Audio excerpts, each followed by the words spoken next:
Green Market Report's John Troyer reported that this Friday morning at 10 a.m. Pacific, the California Department of Tax and Fee Administration is auctioning off seized assets from 10 LA-based dispensaries in an attempt to recoup $14.4 million in taxes owed. The 10 companies combined owed over $14.4 million, but individually, the company tax bills ranged from $57,000 to $6.6 million. A CDTFA rep said that February 16th will be the first time it auctions off personal property from cannabis companies, though it did auction off a actual property in 2022. Though it did not identify any of the 10 companies by name, it did admit that 9 of the 10 were illegal, while the 10th was a legal dispensary with unpaid taxes.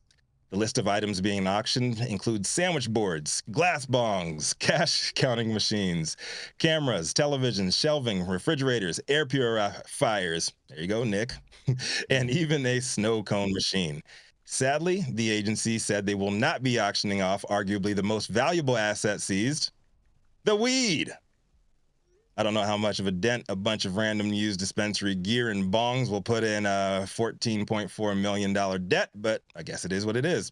And in an email to Green Market Report, a CDTFA spokesperson said that most of or all the cannabis products seized were illicit and thus could not be legally resold because they failed to meet the strict safety standards required by state law.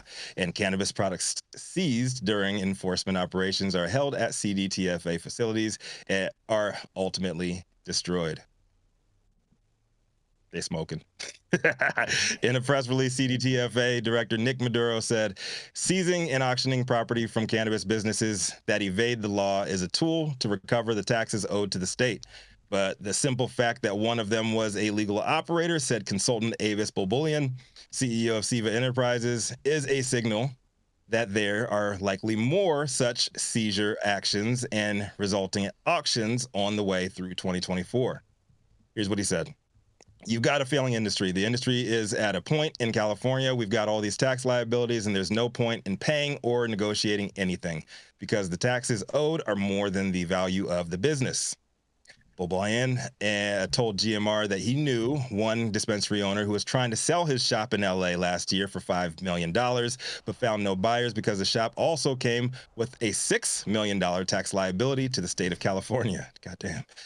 In December 2022, the CDTFA shared with Green Market Report that the cannabis sector as a whole in California was at that point over $250 million in arrears over just state tax bills. I wonder what it's up to now.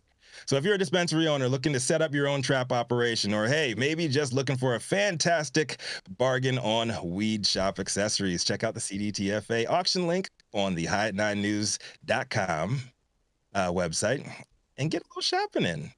I'm Rico Lamitte, the dopest dad on the street for High 9 News. Happy Valentine's Day, y'all. Oh, man. You know, my first question. Babe, I know where you... My first question. I know you can beat my Valentine's. My first question to this, Rico, is did they mention if whether or not they cleaned all these pipes and bongs prior to them getting auctioned off? Right.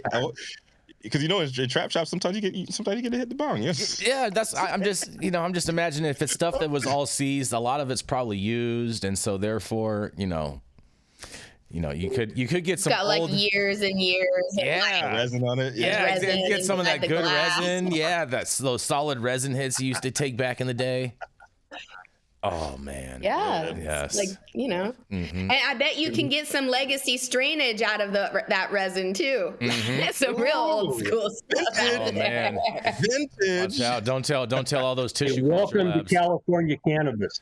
Yes. This is what we deal with every damn day in our law firm and across the industry in California, is that people owe Peter, and they've been trying to rob Paul to pay Peter. At the end of the day, Peter, you're going to have to pay is the tax guy. He shows up with a gun and an execution warrant and takes all your shit. They've wanted cash because cash, you don't have to play this game of, I took 100 bongs and now I got to sell 100 bongs. I mean, that's a pain in the ass to do. But the tax people have priority over all these debts. And, I'm surprised they're trying to do this. We'll see what if they get 10 cents on the dollar. And they typically take unused bongs, in my experience, and resell them on the market. So you're saying Unused. Rico, in your story, So they're all still with bubble wrap? Sorry. Oh yeah, their inventory. They come in and seize all your shit, and in the inventory are things like this. And they're accessories. They don't. I wonder if any of these are Tommy Chong's bongs. I was thinking the same thing. No wonder. Yeah, they're all left over from Operation Pipe Dreams. A truckload or something. Right? Yeah, the Operation Pipe Dreams. That was a real deal. There's probably some amazing Jerome Baker pieces him in and his there. wife told me that whole story. Yeah. I wonder how they're marketing this. If they're going to get Tommy Chong to say, "Hey, you can pick up a cheap pipe from me. Go to the state and buy it from him." I don't think so. Last I heard from the cops advertise it. Last I heard from the CDFTA, Dale, they were relying on us to market this for them.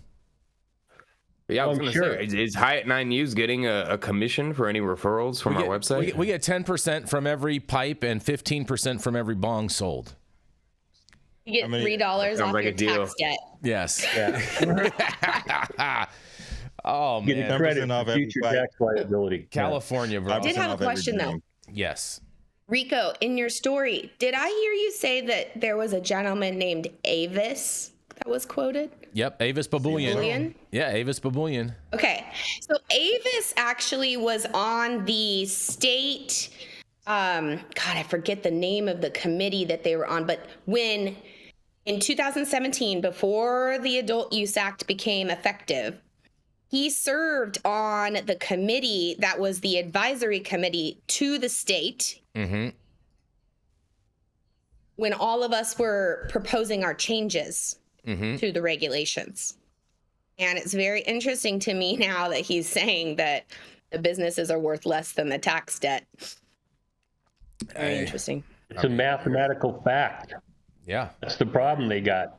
And I have people come to me all the time. Hey, I want to sell my business. You go, okay, let's talk about your debt. And kind of get glossy-eyed, want to cry. It's like, dude, I can sell it for $1.5 million, but you got $2 million in debt. How do we do that without bankruptcy? I mean, it's a daily issue we deal with in our firm, and there are no magic answers.